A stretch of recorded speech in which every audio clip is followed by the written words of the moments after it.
Welcome to the finale of first chapter. We're going to start off hot by reading 19 pages of the Liberl news. Bear with me here, there's a lot of good stuff in here. Breaking story, coup d'etat thwarted. Rescuing Her Majesty the Queen. Yesterday at noon, a group comprised mostly of bracers and members of the Royal Guard stormed Grancel Castle. After rescuing Her Majesty, who had been placed under house arrest by the Intelligence Division, said group suppressed the Special Operations Unit of that division, thereby liberating the Royal Castle.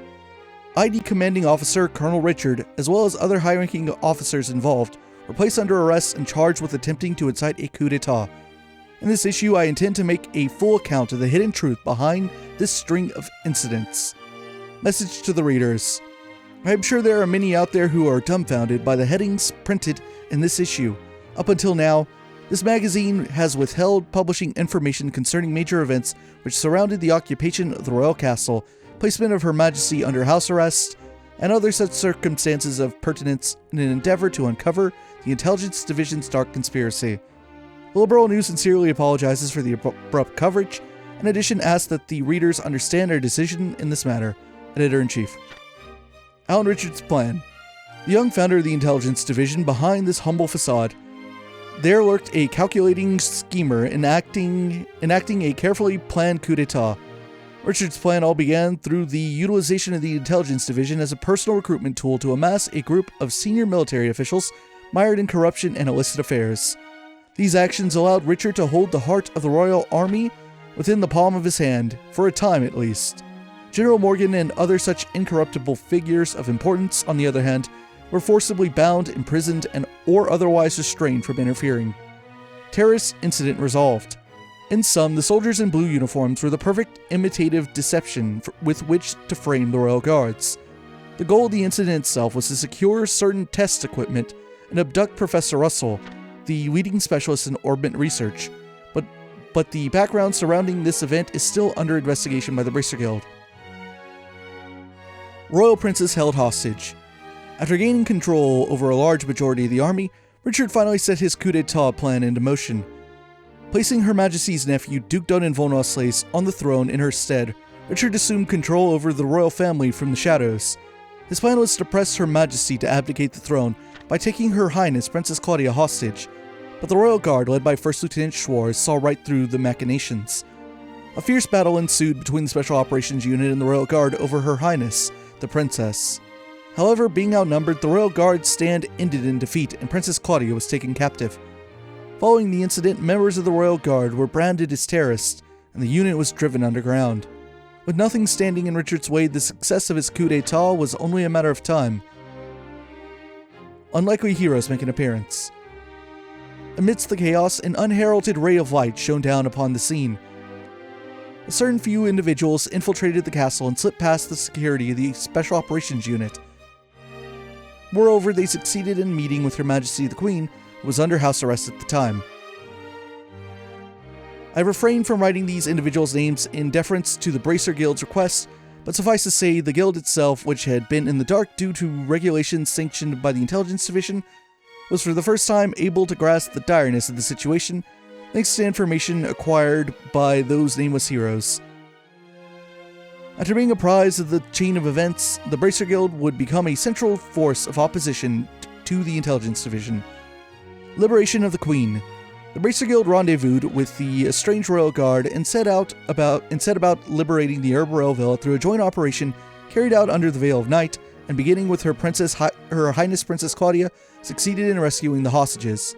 Then yesterday, using the tolling noon bell of the Grancel Cathedral as a cue, a rescue team primarily made up of bracers and members of the Royal Guard pressed forward with the plan to storm the castle in a three-pronged attack from air, land, and underground. As Rangers of the Royal Army under the command of the Intelligence Division fell upon the liberating group, a deadly battle with the Special Operations Unit erupted within the halls of Grancel Castle, and even spread to the lower levels. The struggle finally came to an end with the safe rescue of Her Majesty Queen Alicia. At roughly the same time, a unit of the Royal Army that had come within sight of the castle ceased its advance after being persuaded to lay down arms by General Morgan, who had escaped from captivity and rushed to the royal city. The coup d'etat plan, which had been crafted by Richard in the Intelligence Division, had been, without a doubt, thwarted at the narrow brink of no return. The face of this nameless parliamentary unit. As is evident from the information presented in this article, the ambitions of the Intelligence Division were not shattered by the strength of a lone hero, but by the combined courage of a host of unnamed individuals who in the end wielded the strength necessary to bring down the curtains of this intricate scheme. It has also been rumored that a number of civilians stood shoulder to shoulder with the ranks of the Royal Guard embracers in this endeavor. During this final struggle, the forces gathered together on the Liberator's side were, in fact, put in a situation which many would agree was insufficient in terms of strength to combat this foe. However, it was the courage of these civilians that compensated for this deficiency. As a reporter caught up in the mix, I was also one of those individuals who found themselves being borne up by this incredible energy. Among those who gave me the strength to carry on were two junior bracers in particular, to whom I owe a special debt of gratitude, for without them, penning these articles would have been an impossibility. As we come to the end of these tumultuous events, I am once again overcome with feelings of reverence and thankfulness. The two individuals of whom I have spoken are scheduled to be awarded with their long-awaited status by the Bracer Guild at any moment. Please forgive my use of the following space for a personal message in consideration of the heroes who saved Liberl Kingdom. My heartiest congratulations to the both of you, and if you're ever in the mood for curry, it's on me, Niall. Society, Royal Guard reinstated. The Royal Guard, which had been branded as terrorists and forced underground, has had its honor restored. The Army Strategic Operations Headquarters also decided today that the Royal Guard will be officially reinstated, and it is expected that First Lieutenant Schwartz and all her fellow officers will be returning to their former unit. Society, General Morgan promoted. The coup d'etat plan was carried out by a division of the military that should have served as a protective shield to the public. The Royal Army itself, unable to forestall this serious incident, despite the threat it posed to the nation, will refocus its prime objective on restructuring and reorganizing in order to prevent such future tragedies. To head that movement, the Royal Assembly has already proposed the leadership be awarded to General Morgan. The Royal Army has shown signs that it will comply with these demands, and General Morgan is expected to accede to the office of Commander of Strategic Operations. In addition, it was announced that former Colonel Cassius Bright, who acted as the General's right hand during the 100 Days War, will be making a return, this time as an adjunct to the commander. The former colonel had, after the war, resigned from his post and transferred his considerable talents to the Bracer Guild. Society, Mystery at the Tetrasilic Towers. Yesterday afternoon, numerous reports came in from all over the kingdom in witness to a mysterious light. It has been said that a beam of light shone from the tops of the Tetrasilic Towers. We are presently awaiting an investigation into the matter, as no further details are known at this time. There you go. Alright, Ollie. Estelle, Joshua, it is the birthday celebration. What a waste it would be if we were not to enjoy it, no? Hey Joshua, I think he's the guy. Without question. I have it. Why don't you join me in a little afternoon delight? Just you, and I. Doesn't that sound divine? Come now, do say yes. Funny you asked. We were just talking to this guy who asked us the same thing, and we said we have this friend whom you would probably just love to talk to.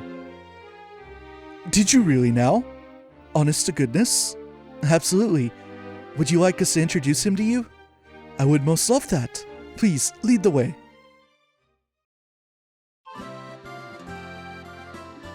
Why are we back at the Bracer Guild?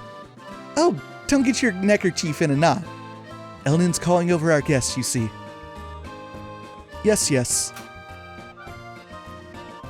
The interested party has been successfully contacted, and should be arriving here shortly. I imagine she simply can't bear waiting for the opportunity to meet me. Tell me, have I made this kitten's acquaintance before, or is this to be our first meowing? Oh, I believe the kitten knows you and really wants to see you. Haha, kittens in Grand Cell. Perhaps it's Shara, or perhaps even Karna or Annalise. No, I must not discount the possibility that it might be Mayor Maybell, or maybe even dear sweet Lila. Surely, it's not Princess Claudia or Tita. That's, well, let's just say you have one hell of an imagination.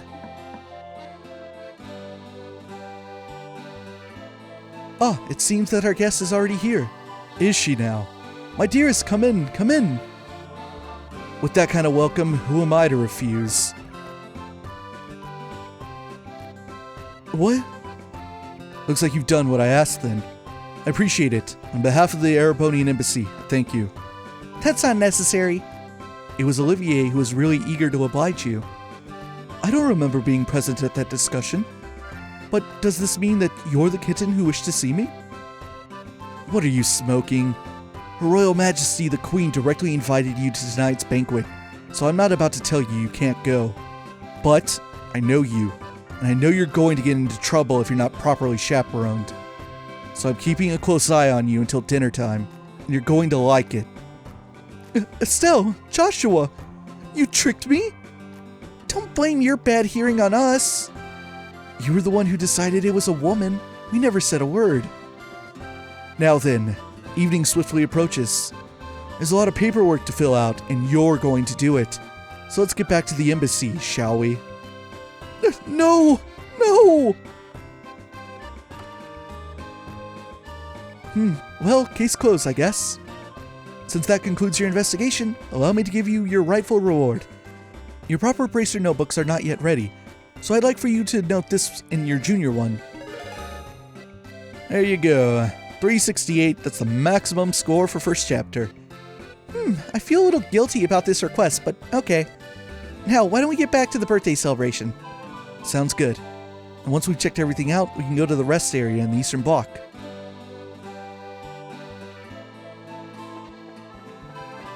Alright, so guess what? I found Maybelle and Lila.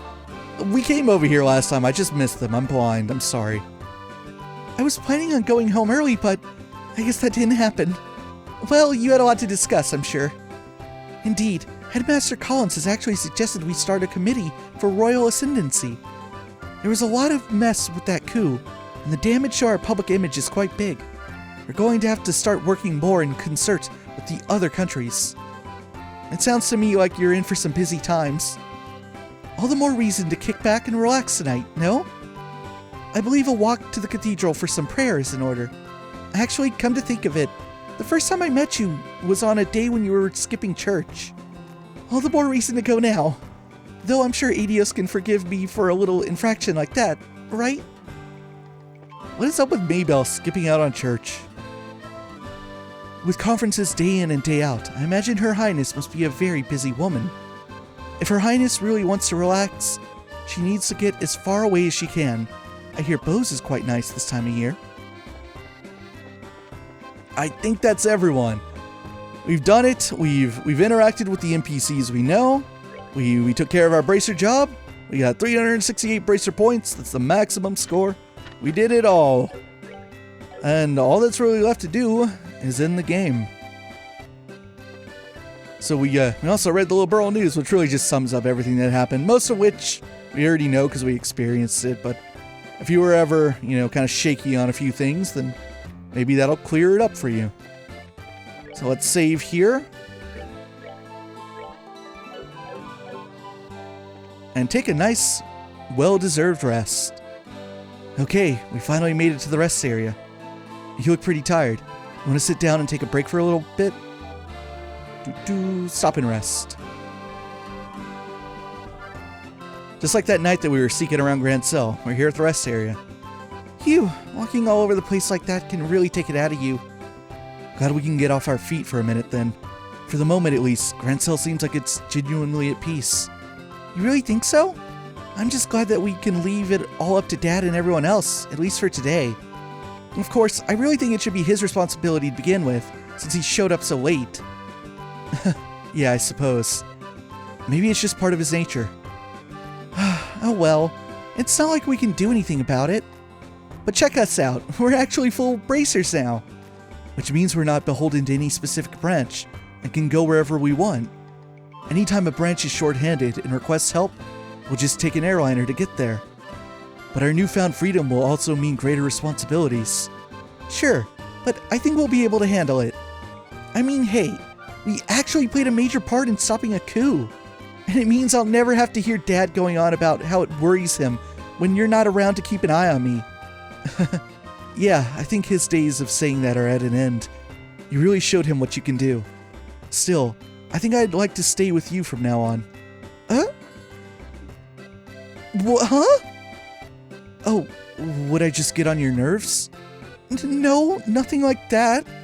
But what do you mean by stay with me? Just that we know each other so well, and we can practically read each other's minds. I think we make a good team, and I'd hate to break it up. Oh, you mean like for bracer business? And here I was thinking you were going to tell me your big confession or something. What? Nothing. Forget I said anything. Estelle, what was that all? Boy, it sure is hot out today, huh? And there's nothing to beat hot weather like ice cream, huh? My treat, so just like I promised, so wait right here. Oh. I don't think there's an ice cream stand over that way. I wonder if she... Nah, there's no way. My, but I do envy your youth sometimes.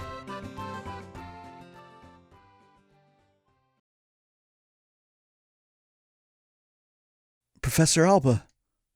It's been a long time since we last met, hasn't it? So much has happened lately, but things are finally settling down again. People truly thrive the most in peaceful times. Oh, is something the matter? You look a bit pale. I would have thought you'd generally be in better spirits now that you've attained senior bracer status. Speaking of which, I truly must congratulate you on your success. So long as, of course, I'm not being too forward in doing so. Ever since we first met, you always made me really uncomfortable. I'm a little more used to you now, but I still get the shakes a little bit whenever you look at me. Oh? And in all the cases we've dealt with, there have been people who just forget things. You're always there, investigating, no matter where we've gone. Your timing's almost a little too good. What really clued me in was Kurt's reaction. He lost his memories too. He said he wasn't feeling so well when he was in the stands, and you were right there with him. Professor Alba, was it you? Impressive. Even with your cognizance and recollection being puppeteered, you were still able to piece it all together. Indeed, it was I. Allow me to clear away your confusion.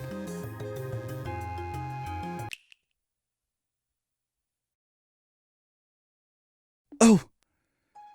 You're... So you finally remember me, do you? When your heart was in tatters, it was I who rebuilt it.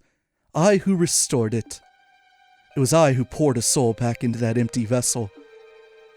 You have the power to twist the minds and memories of men. The 7 Snake Apostles. The Anguis. You're one of them. Weissman the Faceless. I've not heard that name pass your lips in ages. Enforcer number 13. The Black Fang. Joshua Astray. You were behind all of this. Which means that Lieutenant Lawrence has to be. It is as you surmise. I was kind enough not to erase your memories of him. I'm not surprised you were able to make the connection so quickly. I'm sure he'd be pleased to know you were thinking of him. So, you're here to finish me off? No, nothing of the sort. The first phase of our plan went off without a hitch. Since I have a moment to spare, I simply thought I'd come to see you. First phase? The seal in the old ruins. The gate which blocks the path to the ring. Wrenching it open was but the first step of many. And already there exists no means of closing it again. I knew this wouldn't be the end of it. What the hell is the Shining Ring? And what is your little society after? If you really wish to know, why don't you rejoin? I'm certain that you'd be able to return to active duty in no time. You needn't look so glum. We can get you back in fighting form. Please, spare me your withering looks. I do understand that you have a family now, whom you regard as important. You greatly admire your father, to say nothing of the girl you so adore. Even with him on our side, throwing those gifts away would be the actions of an idiot. And so, I've come here to see you. I came to offer you true freedom from our association, as thanks for the integral role you so perfectly played. Which means that I must congratulate you, Joshua, You are already a free man. I am most grateful for the work that you have done over the past 5 years. What? Oh, don't be so boring. I was expecting a bit more cheer out of you at hearing such news. Perhaps there's a flaw in the design of your emotions. I've been helping you? What kind of bullshit are you expecting me to swallow? Oh, pardon me. I completely forgot to tell you. I never intended you to be an assassin, but rather a spy. What? The society abandoned you. We played on the pities of a noble-hearted man, and it worked. You were given a loving home. And while you were there, our contacts would check in on you from time to time, and you'd tell them everything. We were particularly interested in your reports on the movements of the Bracer Guild, as well as your intel on one Cassius Bright. But of course, you wouldn't remember having done such as that. You were not yourself at the time. Cassius Bright, S-ranked Bracer. He was the foremost impediment to the success of this plan. We felt certain he would be quick to act in order to stop any coup d'etat that should occur. But through a detailed analysis of his behavioral patterns, we finally devised a plan that would lead him out of the country, and out of our way. The intel you've unknowingly been feeding us has been most useful indeed. No. And so, I must thank you again. The past 5 years have been of inestimable help. No! You're lying! You have to be lying! All that time I spent with Estelle. Why are you so sad? Has your feigned ignorance not earned you a beloved family, as well as a happy home? If you say nothing, they will never know. However, it is the sort of thing that might weigh heavily on a fellow, since your fellow members of the Bright household are such good people. Perhaps a little too good for a monster such as yourself. However much you may model your behavior after a normal, decent person, you are no such thing. You must surely have noticed your ability to reason through and execute a solution to a problem, no matter the circumstances. Your physical strength and reflexes, better than an entire squadron of normal soldiers. You are my greatest creation, my human weapon. That is who and what you truly are, the Black Fang. You have no place in the lives of normal people. You'll never be happy in their presence again. You can't be.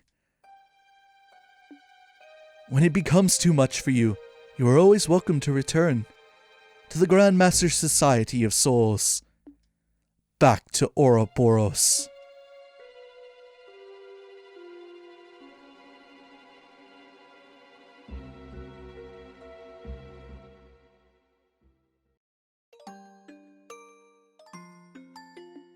Is this my punishment? My sister and Louve. What do I do?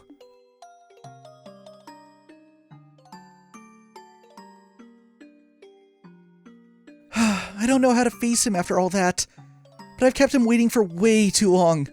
It's getting late too. I'm such an idiot. I need to learn to think before I open my mouth. I wonder if Joshua's figured me out. Gotta cool down. I feel like I'm stuck in perma-blush mode. Ah, Estelle, I thought I might find you around here somewhere. Hi, Professor Alba. Fancy seeing you here. Indeed. I was actually just speaking with Joshua. Congratulations on your promotion to senior bracer status. Thanks. Huh? Is something wrong? I don't know. Something just seems different about you. What's got you looking so cheerful? Okay, you've got me. To tell the truth, I've made several major advances in my archaeological research.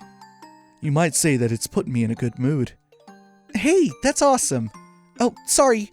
The ice cream's gonna melt, so I better get going. I'll see you later.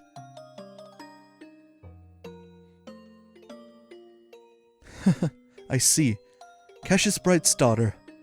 I think she's going to be quite a lot of fun. Hey, sorry it took so long. It was super crowded there, but I have returned with our valuable loot. Cool, thanks. Now we can eat like kings. Yeah. So, about earlier. Yeah, I want to apologize for that. I didn't mean to be so vague. It just wasn't an appropriate time for confessions, you know? Oh, sure. I didn't really mind so much. Well, when I gave it some more thought, it seemed kind of silly to try and rush things. We may be senior bracers now, but that just means that we have different work to focus on. We might have to really consider our future prospects. Right.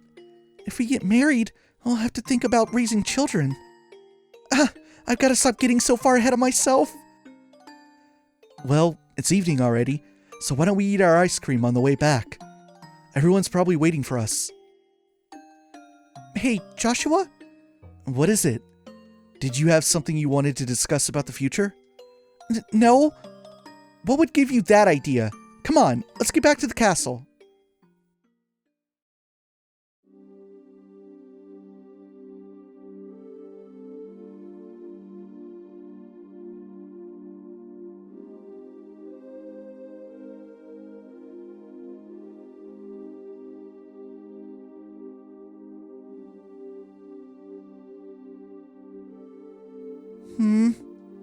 What's wrong, Estelle? You've been completely on edge for a while now. Something on your mind? Yeah. Hey, Shara? Did you think Joshua was acting weird at dinner? If anyone was acting weird, I'd say it was you. He was as calm as he ever is. Well, yeah, but... Aha. I see. I get it. Get what? You can't keep secrets from me. I had a feeling about it, but I was wondering if you'd ever admit it to yourself. You're kind of falling for Joshua, aren't you? You can tell? It's pretty obvious. Sorry, hun. But I'm guessing you haven't told him anything about this. No. Joshua's always picking on me and telling me what a dope I am. Not that I should be criticizing anyone, I guess. You're so naive. It's a wonder that you've lasted this long. You need to learn to look a little deeper. Big sister is ready to begin your education in love, Estelle. I'm never asking you for advice again. I'm just kidding. I'm sorry. I don't mean to tease. But you guys set out just when puberty was about to hit. It's only logical that you'd start picking up on feelings for each other. Oh, you think so? Traveling together just seems like such a petty reason for that kind of thing. I guess I've gotten a little more self-aware since we started all this. This isn't like me at all. You're the proverbial flower that refuses to blossom. Every girl feels that way. Shara, I don't want to lecture you or talk about this with you if you're not ready. But if you are, then what say we have ourselves some girl talk, Would it help if I told you your fortune? Yeah, okay. I promise I'll listen to whatever you have to say. Okay. Alright, time for your lesson, my protege. Oh, Estelle, big sister is moved to tears. On second thought, never mind. But thank you. I do feel a little better. I'm gonna go see Joshua for a little bit. Oh? You're going to tell him? Not about that. There really does seem to be something weird going on with him. I want to see what that's about first. Ah. Well, you do seem to know him better than anyone else. I'm sure that everything will turn out just fine between you two. Maybe you can even just have a nice, calm discussion with him and be open about what's on your mind. I don't think I'm quite that ready yet. Okay, I'll see you later.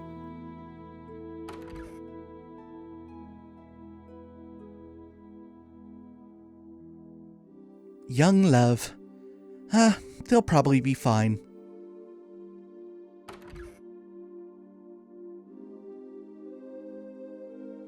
Huh? They're not here.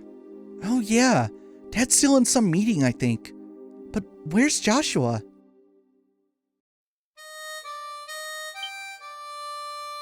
Joshua? He's out playing somewhere then.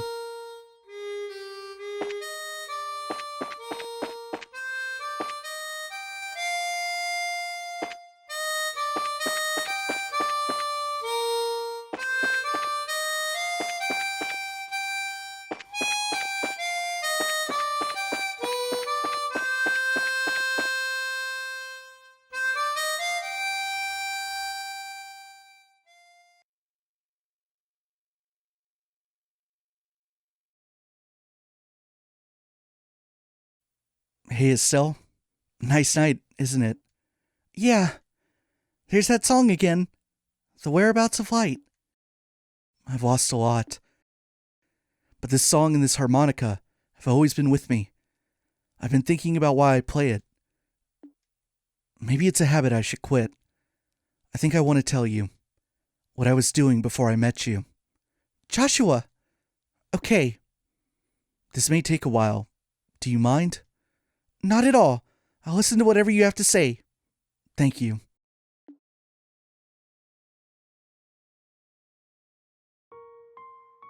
Once upon a time, there lived a little boy all by himself. He was the timid sort, relying on the kindness of others without a single redeeming trait. But he had people he cared about with him, so he was happy. But one day, something happened that broke his heart. He forgot how to speak, to feel, even to eat. All he could do was play his harmonica.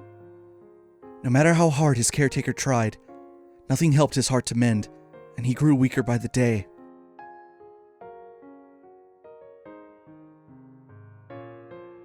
One day, a wandering magician appeared before the boy. "I will heal the boy's heart for you," he said. "Provided, of course, I am compensated." And so the boy was given over into the magician's care.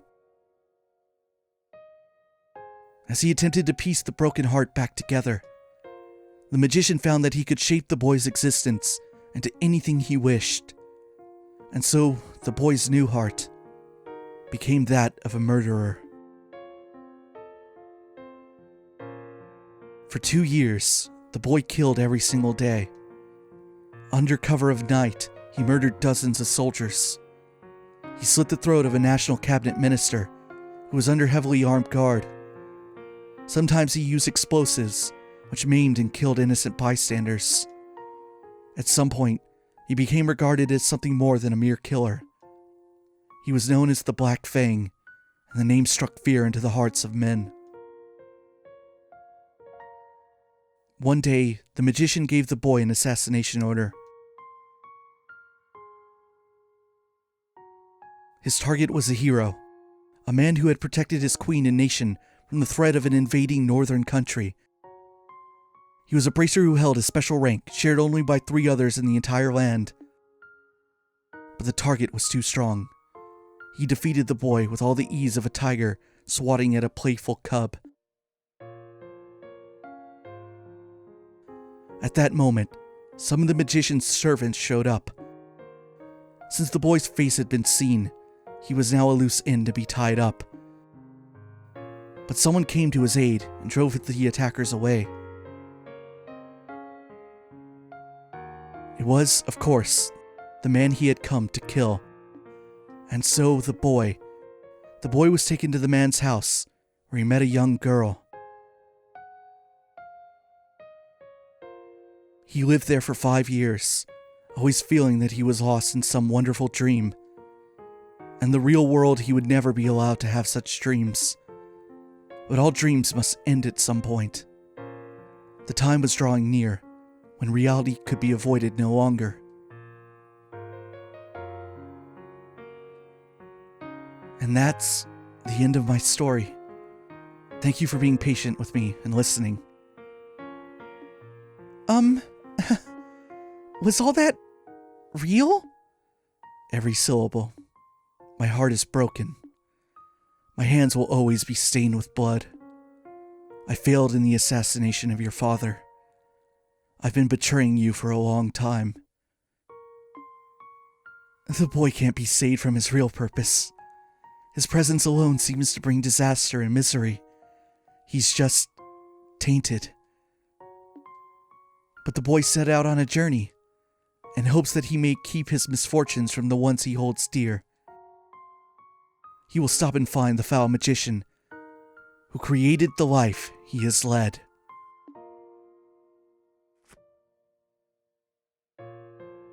What?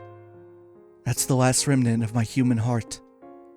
I won't be needing it anymore, but I want you to take it. It's hardly an adequate way to thank you for the last 5 years, yet I can't think of anything better. Stop it. What? I said stop it! Stop talking about it like it's a dream. You make it sound like nothing that's happened was even real to you. What difference does the past make? Your heart is broken? What does that even mean? Estelle. Look at me. Look into my eyes. They've always seen that boy. And good times and bad. No matter how much the boy was hurting, I always saw how hard he'd keep holding on. Joshua, I love you. You can't just leave me on my own. My feelings won't just go away when you do. I won't let you. Estelle. Huh? Oh. Joshua.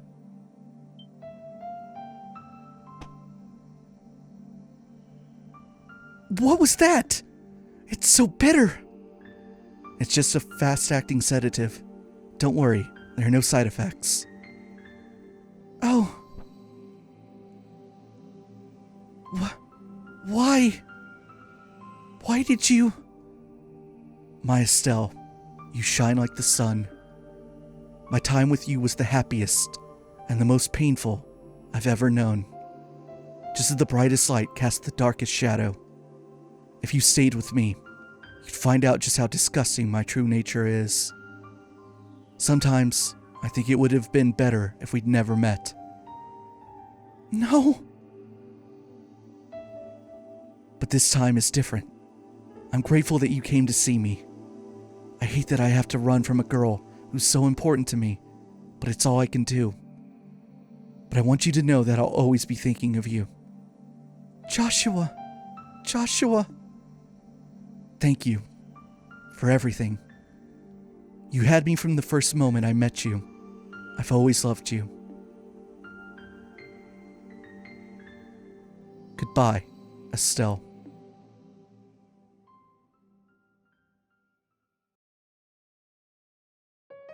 Welcome to the Trail series. Whew, that's my second time doing that, and it's no easier. It's hard. And I've experienced that scene several times, but it never gets easier. Alright, so we've gotten through the Kiseki tutorial, as it were. The series begins now. The true trail starts here. So we have learned the identity of this series' antagonist, and that is the Society of Ouroboros. We'll be talking a whole lot about Ouroboros in the future, at the start of second chapter, that's for sure. And here's the thing. This game, by itself, is a fantastic, fairly self-contained RPG. Without the last hour or two, it's very much your traditional RPG story. Coming of age, we go on a journey, we solve a mystery, a big incident. But Trails in the Sky first chapter is the first chapter of many. It's a very long series that continues to go onwards as of when these words leave my mouth. Right now it's 14 years, and as I've alluded to before, I don't know when it's gonna end. I wouldn't be surprised if it was 25 years or 30 years, who knows, with how long it takes Falcom to tell some of these stories in these arcs. But because first chapter's the first game, naturally, it takes things very slow.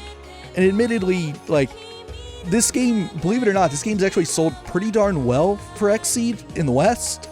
It by far has the biggest install base on Steam, which makes sense given that A, it's been on there the longest, and B, it's typically the cheapest. This game goes on sale all the time. You can find it for like $10 several times throughout the year.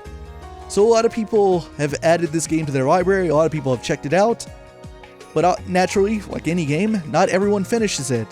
And for the people that like don't get past, say, the prologue or chapter 1, they don't know what they're missing, and there's a reason why those of us who finish this game tend to go on to play several other games in this series. Like, yes, obviously this is a big cliffhanger, and it's meant to draw you in and be like, oh, I gotta play the next game right away. Of course, naturally.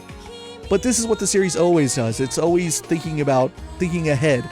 and alluding to things that are going to happen in future games and keeping the story going. This is what the series is the best at, and it's why a lot of us really, really love it.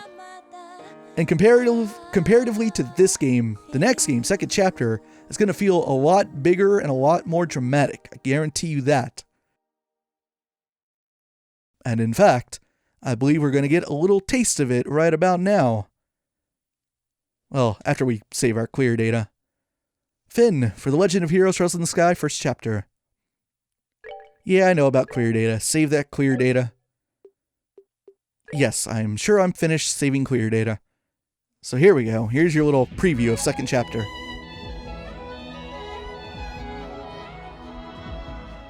Woo, go Falcom! The skies show no mercy. They see and engulf all.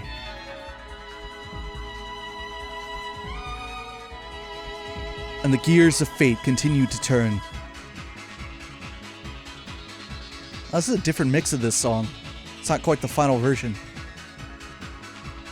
The Legend of Heroes Trails in the Sky. The second chapter.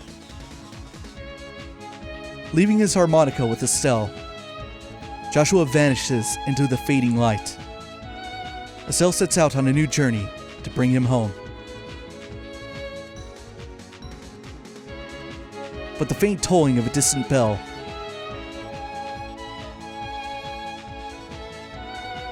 indicates the dawn of a new era. A time of conspiracy and calamity.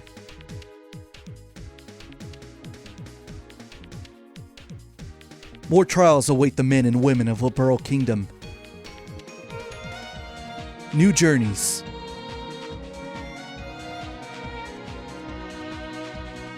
Special characters. Peculiar artifacts. One epic adventure.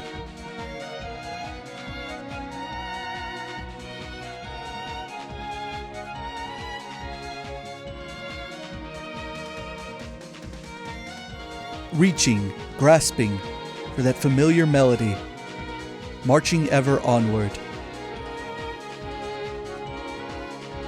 Plotting out the trails of destiny once more.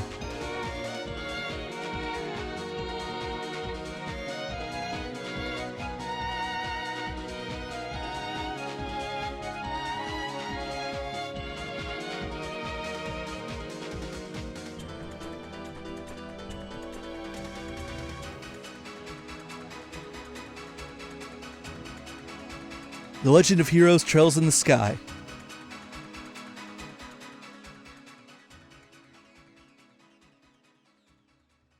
And I think that just about does it. That should take us back to the title screen. Let's see which town image we're going to get. Oh, we got the first one. We got the proper Rolent one. How fortunate. That's the one we started the game on. And I did that on purpose, by the way. You have to reload the title screen several times. There are multiple arts that can show up. I was like, I want the Rolent one with the clock tower. Alright, so that ends the first chapter playthrough.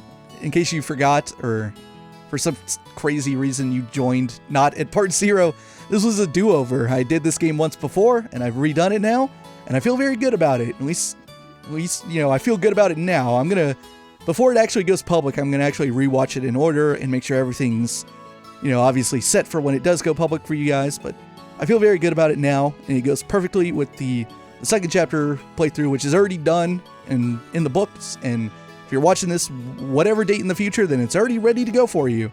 Or you can just go play second chapter yourself, or you can watch me play it. It's all right there, ready to go. They should fit mostly seamlessly. Now, granted, there might be a couple of inconsistencies. Early on in second chapter, I noted the fact that I wanted to pay a new attention to certain things, like, for example, Armand and Ellie, who in my original playthrough of first chapter I kind of ignored because I didn't really know how great their story was. But in this playthrough, obviously, we saw them a bunch and saw their entire story develop. So that'll be a little inconsistency, but that's cool. We'll see more of Armand and Ellie in second chapter as well. Because second chapter, because Falcom, they're the masters of asset reuse. They've completely broken it down to a science. So obviously we're going to see a lot of the places we've already been, we're going to see the towns and the people. A lot of it's going to be same, but some of it's going to be new and different. And the plot's going to be different. We're going to have some new faces showing up and getting in the mix with the whole story. And maybe, just maybe, they have to do with this whole society of Ouroboros, who I'm going to be talking about plenty in part 0 of 2nd chapter. So if you want to hear more about the society, tune into that. Alright, that does it for the first game. See you guys in the second game.